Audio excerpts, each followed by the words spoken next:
eng birinchi zikr inson uyg'onganda bo'ladi.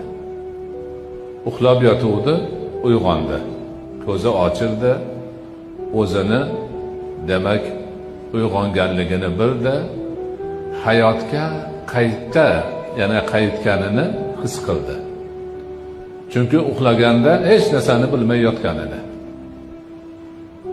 Agar Alloh xohlamasa turmay ham qo'yaverar edi. Ko'pchilik yotganidan keyin turmay qolyapti. Ana yarim o'lik bo'lgan odam uyg'ondi, o'ziga keldi, hayotga qaytdi. Ana shu yerda nima deyish mumkin? Boshqalar nima deydi? Xohlagan gapini aytadi.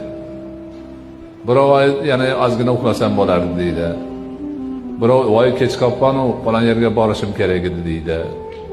Yana kimdir choyni kim qaynatadi deyishi mumkin. Nima desa deydi. Lekin mo'min inson, musulmon inson, zokir inson Alhamdulillahillazi ahyana ba'da ma amatana va ilayhin nushur deydi.